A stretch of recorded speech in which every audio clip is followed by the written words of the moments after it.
Hey guys, welcome back to my channel. My name is Alessandra and today I'm going to be filming this necklace that I'm making with Jessie Jane beads. The idea is a mermaid necklace that is sort of a nighttime mermaid necklace because I'm using some dark colors. We'll get into the details of everything a little bit, separately because this is kind of like a different necklace that I've been working on, but I haven't quite done yet. Unfortunately, I can't come up with a necklace and then make it again because, I only have one box of the Jesse James. This is the one from the May box. So it was like the mermaid themed, ocean theme box. And so we're just going to go step by step on how to do it. Now I am going to use some beads that are not in the box because I need additional things, as well as I'm going to teach you how to make a handmade chain. So that should be a lot of fun. So let's just get started.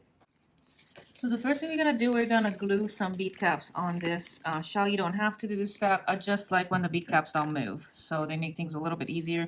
So I'm going to use some super new glue. Now, as you can see, I'm wearing gloves. It's because I've used this glue so many times and I keep getting my fingers stuck and it's not fun. So we don't want to do that. And then I'm going to use these bead caps that I actually didn't get from this box, but I got from another box. I just wanted something that fit. So see what you have in your stash that you can use. And then you're going to put it here and hold it down for a little bit until it dries. Okay, this is pretty much what you should have. So everything should be nice and dry, hopefully. So what we're going to do, we're going to use a hat pin. Now, if you don't have one of these, you can also use something that bends a little bit, that is conforming to the top of the shell. And for the bottom, I use a cornflake bead that came in another box and it was kind of bent a little bit. You can probably have a flat spacer that is thin and just kind of bend it too. You just want something that conforms to this curve. If you want to, you don't have to. Otherwise, you can try to find a bead that just plugs the hole. And then we let you put this hat pin in. So we're going to have our hat pin like right there. Now from the box, I'm going to try to use this little flower bell. And then I'm going to bend this. So we're going to make a basically a pendant charm. So we're just going to decide which one is our front. This is the best part in my opinion. I like this part a lot more because it has more variation.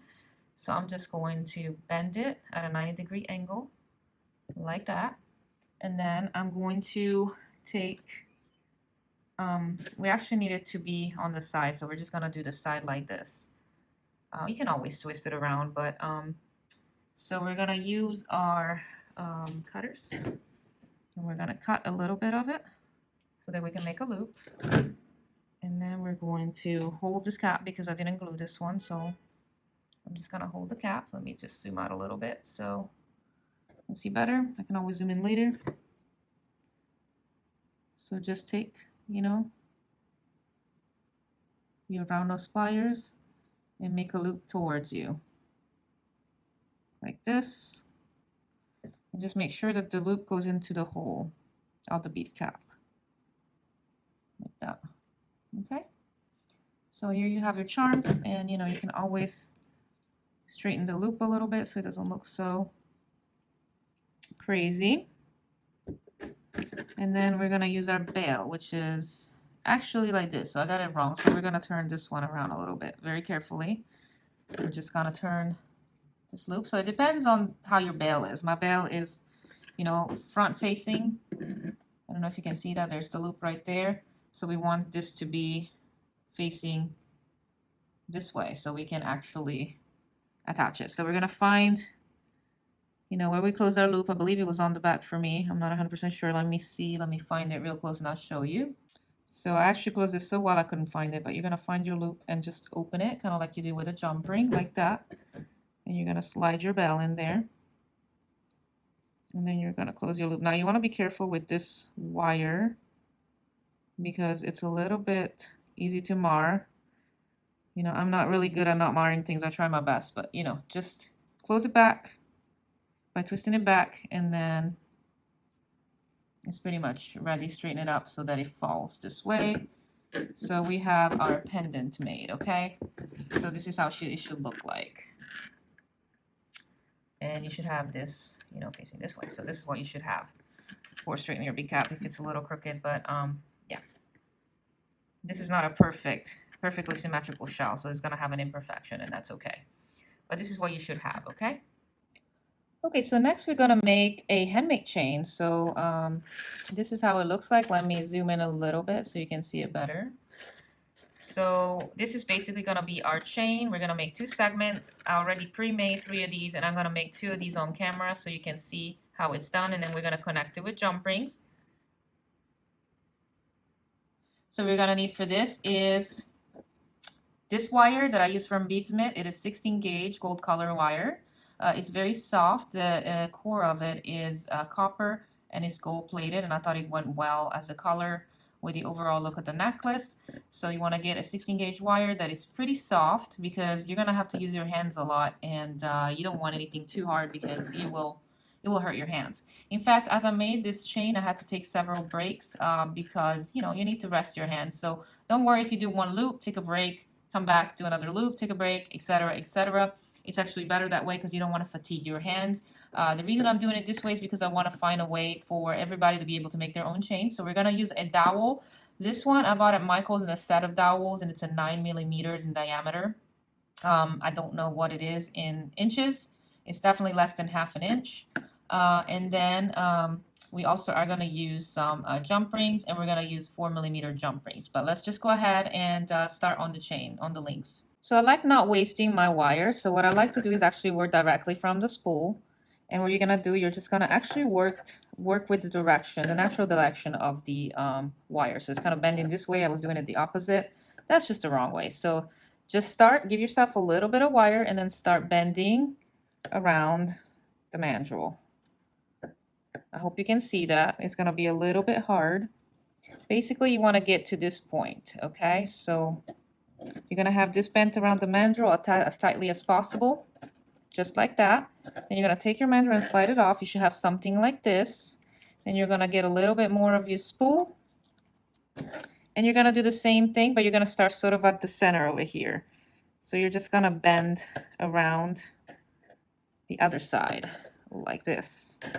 Okay, just keep pulling as tightly as you can. This is kind of difficult to do on camera, but I'm going to try my best. So just keep on until you do the other side crossed as well. Okay, kind of like this. You're going to sort of hear it snap, then you can just get the dowel out, and this is what you should have. Okay, more or less, if you can see that. Then you can cut it off. Snip it off just like that. And then what you're going to do, you're going to try to straighten it up a little bit, but not too much. And then we want this to be short on the inside. So we're going to take our flush side, which is this side right here. And we're going to snip it very, very close, but not too far, not too close. Kind of like close to the center, like that. And then you're going to take, and if you see that it's a little slanted, go ahead and snip it slightly again, because you want it to be as flush as possible, okay? And then you're going to do the same on the other side. So you're going to come over here, and then you're going to use your flush side to put against like that. And then you're going to have something like this. Now this, I didn't cut enough, so I'm just going to go back and cut it again. And actually we want it to make sure it's flush on this side like that.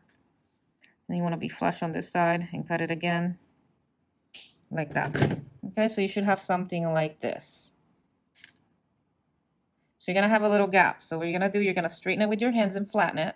We're trying to do as much with our hands. We have very minimal, instruments here. So I can show you that you can do this without too much expensive stuff, So just go back and put it on your mandrel and start closing it. And you're going to do that on both sides. And you're just going to wiggle it around until the 2 wires meet at the center or close to it. You can always use your fingers. So just keep working on it. And sometimes you'll get something like this to where it's not quite close. So what you might have to do is get your cutters back again and try to put it more of an angle, because we're trying to mimic the angle. So you're just going to mimic the angle of the curve. Okay, so we got an angle like that. And then you can wiggle it with your fingers. Now don't worry if it's not perfect, because you can barely tell. that it might have a slight not so round, but even like, you know, commercialized chains, they're hardly ever perfect. So you can try, if it fits, you can try to maybe straighten it up a little bit. I have one size that fits, one size that doesn't, that's okay. But you should have something like this at this point. So there you go. And we're gonna make another one again together so you can see the process again. So once again, pull out some of your wire, start working with the curve of the wire, leave a little bit out, and then push on it. And just roll it around until these meet, and try to roll it as tight as you can if you can. Use the strength of your hands. So this is why I say that you might have to take a break, but you should have something like this, and then you're gonna put it on the opposite side right there. Leave yourself a little space, but not too much, and then just start, pull out some of the wire, and then start rolling it around. As you can see, sometimes I'm having issues myself, but you just want to try to be as tight as you can when you do this, you know? Just tightly wrap around. And you should sort of meet in the middle, okay? So it's gonna sort of overlap. And you can slide it out and you should have something like this. You can cut it off. Let's put that wire aside. And then straighten it up just slightly, but not too much. We're gonna straighten it better later. And we saw earlier that we needed to be at a slight angle. So be at a slight angle and try to follow this curve when you cut. So just cut. And you know, I didn't cut it with the flush side, I don't think. So I'm gonna cut the thing again. And I'm gonna go here and do the same. Make sure that it's flush cut on this side like that. And this one looks like it's a little bit harder, so you might have to separate it a little bit. And then you can close it with your fingers. Just keep working with your fingers till you can, you know? And then just keep on wiggling the wire. Now this one didn't come out straight, that's okay. We can always rewrap it around and, you know, reshape it with the dowel. Just pulling and messing with it, not too much because you don't want to deform it to the point of no return. So this one is a little bit too large compared to the other one, so I'm going to cut it again, following that curve. And now I should be able to close it. It's just really messing with it. Now, if I had to do this soldering, believe it or not, it would be easier because, you know, you don't have to worry as much with solder. I could make 2 figure eights and solder it in the middle, or 2 circle and solder in the middle, so it wouldn't be so bad. In a way, it's easier because I would be able to, you know, solder it directly the chain, but you should have something like this again. So you have 2 more links like that. And then now we're gonna go with the jump rings. Next, we're gonna connect our 2 links with jump rings. So you're gonna take one of your 4mm jump rings, and I'm using 3 for to connect 2 links. So you're just going to open the jump rings by doing this movement and never pull it apart. Then you're gonna take your link and your other link, and then you're gonna take your jump rings and you're just gonna come back from where you came from and just twist it back, but not twist it apart, of course. So that's how it should look like. Then we're gonna take a second jump ring and we're gonna do the same. Open it, slip it in. Hopefully fits the other side. Doesn't matter if you do from behind or from the front because you can always twist back anyways. So just do what you did before. Just slip it on and then close it. And then we're gonna take our 3rd jump ring. So you should have something like this. We're gonna take our 3rd jump ring and we're gonna do the same thing. Open up the jump ring and then maybe even a little more because I think it's easier. And then we're going to slip it on.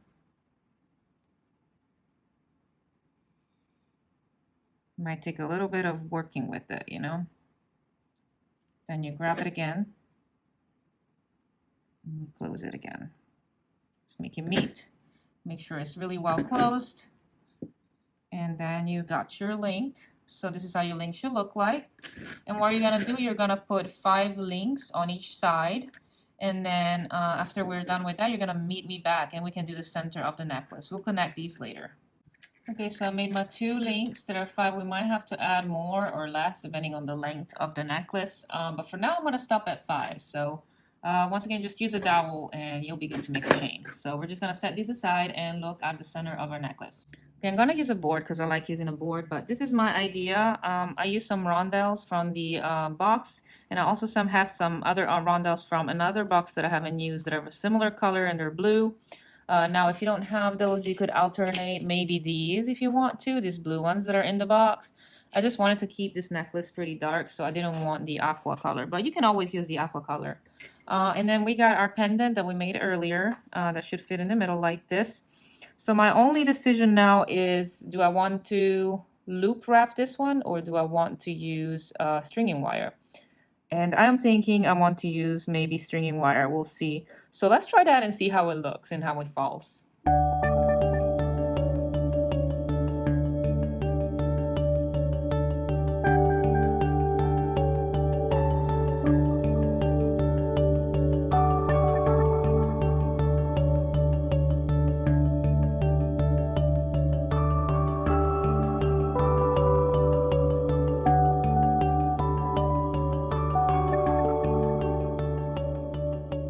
Okay, so I'm looking at this and I think this is gonna fall a little bit more at a V, which is fine by me. Zoom out a little bit. So yeah, I mean, I kind of like it. And I think I want to just keep it like this. So what I'm gonna do, I might add 2 more of these at the end and maybe 2 little beads and then just close it up and then we'll connect it to the chain. So let me think how we're gonna do that. And also what I'm using today is this soft flex beading wire and it's this purple colors. Because I had it from, you know, another box and I collect this wire because I like it a lot. But you can use any wire you have. So let me get a couple of more beads, maybe not from the box to stop it up, and then we can close this and we can add the chain. Okay, so I got a crimp tube. I'm just gonna slide it in and just make a loop and just push the crimp up. This is a crimp tube. I'm just gonna leave a little bit for hanging. Make sure that the wires don't cross. I gotta know that these are crossed because, you know, just make sure that they don't cross because otherwise it'll snap your wire when you try to crimp. But you're gonna go in the first notch over there and just squish it. That's gonna make a divot. You should have something like this, and then you're going to squish it this way.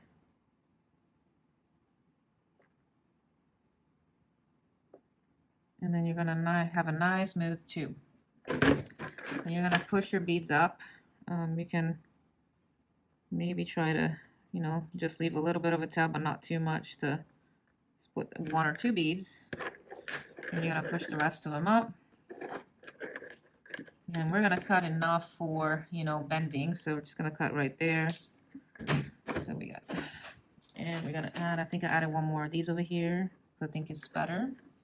And then we're just going to do the same. You're gonna leave a little bit of slack, but not too much because you want the necklace to move a little bit. And we're gonna do the same thing. We're gonna just slide the crimp, loop it around. And this is a little bit more difficult, but what you're gonna do, you're just gonna try to get that wire past there and then you're just gonna pull it.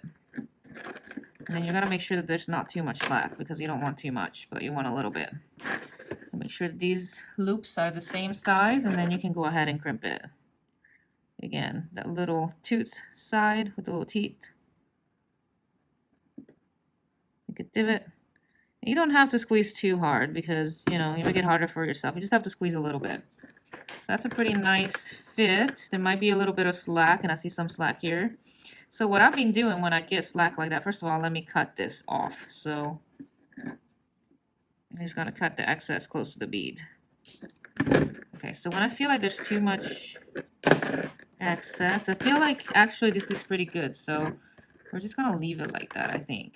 I like it like that. So, but one of the things that I've been enjoying doing is actually adding little jump rings here so that there's a little bit of, you know, movement. So let's just do that. And I usually use this little tiny 3mm jump rings. I don't know how many, it all depends on the necklace. But usually what I do is I add jump rings right there.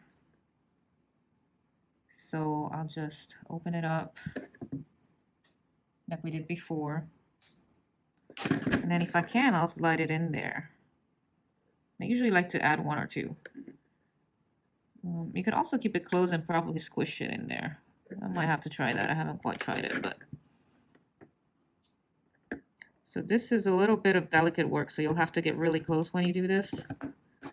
And it's kind of hard to do on camera.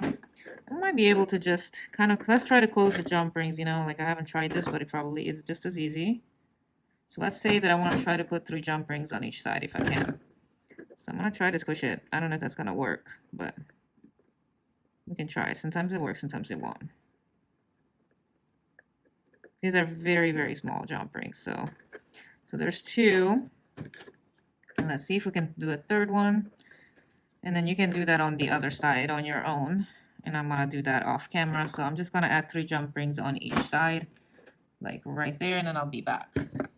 Okay, so I added the 3 jump rings over there. As you can see, it just gives you a little bit of, you know, decoration, a little bit of movement. And then we're going to take our, let's see, we're going to take our chain that we made, our chains, these 2 chains, and we're going to connect them.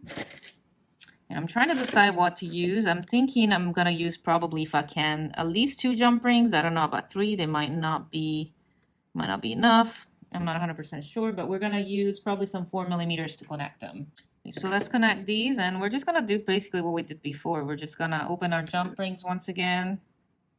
It's just really repetitious work at this point. I think the hard part is the chain. Once you're done with the chain, it's pretty easy from there. It just takes a little bit of work. You know, take breaks when you make the chain because, as I said, it's hard on your hand, so it's important to take care of your hand if you're going to do this for years to come. I've done it for about, let's see, 11 years, so it's been a while. One form or another, I've been doing jewelry for about 11 years. Art for longer. I haven't painted in a long time, but I really would like to get back into that. So I might. So that one fell. But, you know, and this happens, you know, to the best of us. So just keep working with it. I am not working with my lens because usually I work with the magnifying glass. Magnifying lens, and it's like a lamp that I have, and I love that thing. And it just makes my work easier. But basically, you just want to try to put 2 jump rings on here. Now they're like crossing. And try not to. I mean, I did actually look good cross too, but I would rather not do them crossed if I can. Maybe we'll do a crossed ones. I don't know. Let's see. So these are crossing. We'll see how that looks. So do I like the cross look or not? Yeah, it doesn't matter. See?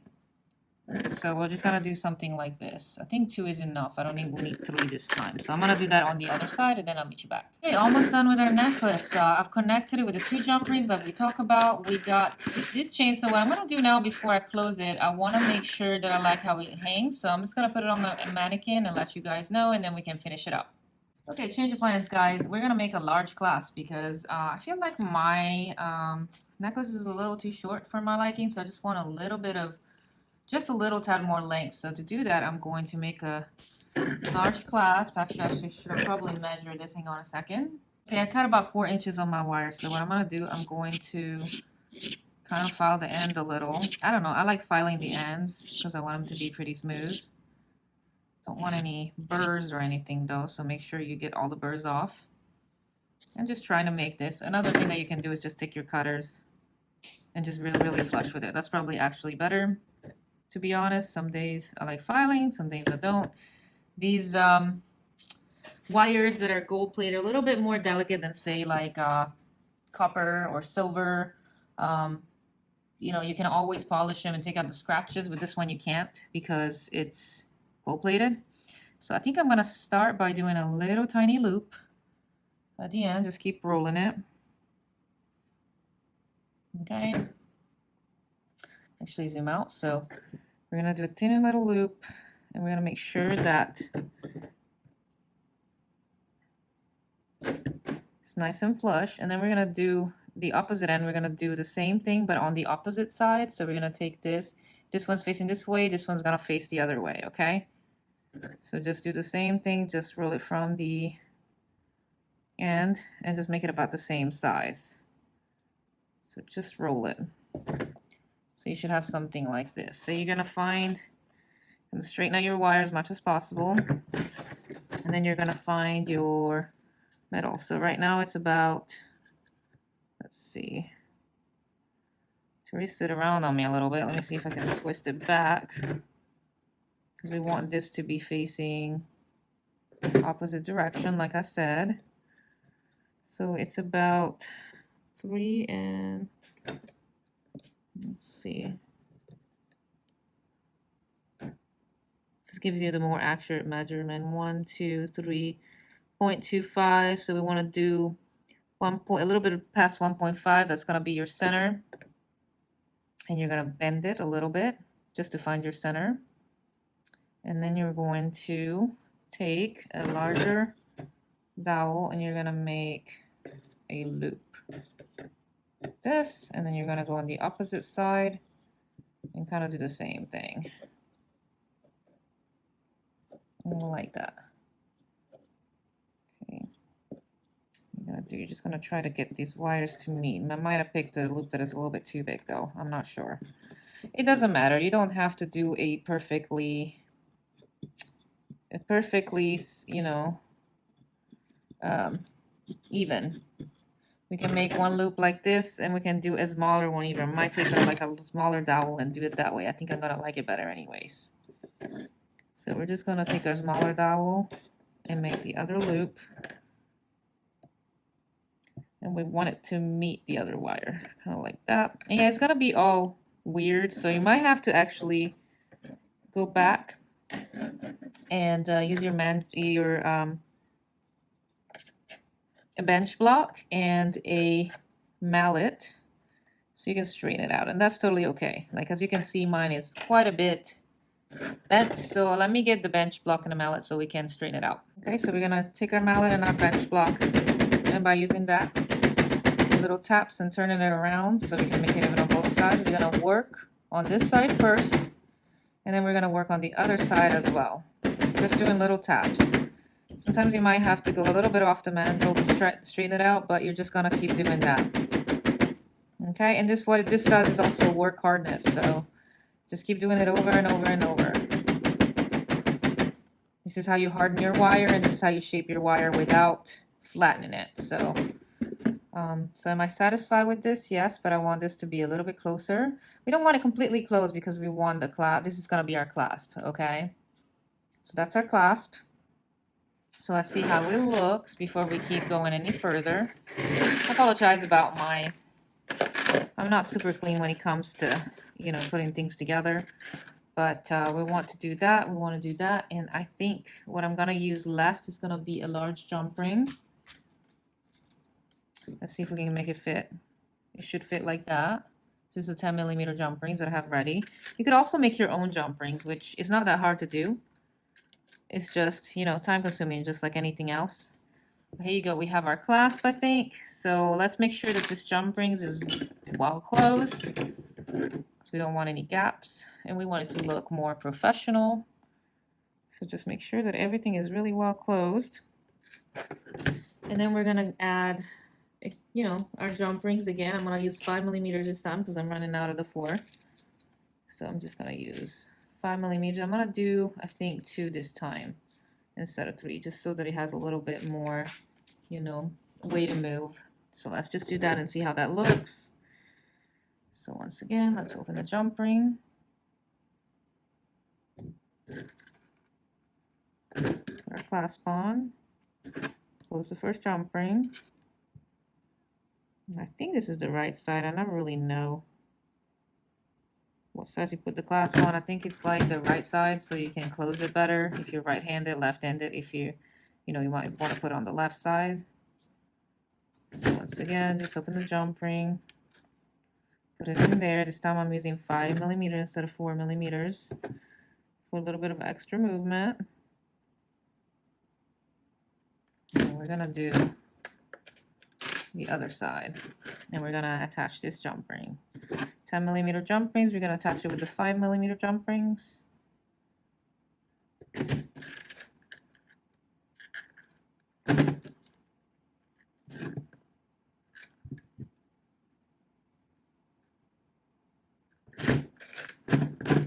It's actually really fun to make chain. I haven't made chain in a long time, and I kind of want to make some solder chain now, so I might actually do that soon. Maybe I might do it on camera, might not. I can't promise anything, guys. I'm sorry. It's been a busy summer with my work and my job. having to come up with classes has not been easy. It's different when you do it on YouTube, but do it in person, I don't know. I just haven't done it, so I did something wrong here. So I don't know what exactly I did wrong, but it's not moving properly. Oh wait, there you go. So I didn't do anything. I just had to flip it. So now it should close kind of like that. Very easy close. So let's see if that looks good on a mannequin, and then I think we might be done. We might add like maybe a charm if I can find one. Okay guys, it suddenly got dark, so I had to turn on the lights. Now it's getting light again. That's okay. A little bit of clouds. So this is the necklace, and it fastens like right there. It's actually easy to put it on and off because of the large clasp. So there you go. I hope you enjoy this quick tutorial, and if you like this video, give it a thumbs up, and subscribe for more videos of this kind, and for more unboxings and hopefully more tutorials in the future. And let me know what you think. Of course, you can wear this side or this side. There's really not. You can, if you prefer one side over the other, you can wear both sides. I really like how the necklace turned out. I made it a little shorter than I usually do. I believe this one to be 16 inches or 17. You can make it longer. You can make more links and make it really go down on your neck if you want. I prefer those really long necklaces, but I know that they're not for everybody. So I try to make some shorter necklaces sometimes. So, but there you go. So this is the necklace for one of the necklaces, at least, for the Jesse James Beads box for the May. I hope you learned something. I hope you enjoy making the chain. If you tried it, let me know in the comments below if you did. And let me know what you think. Do you like it? And you know, we'll see you next time, and I hope you're enjoying your summer, and I'll see you again soon.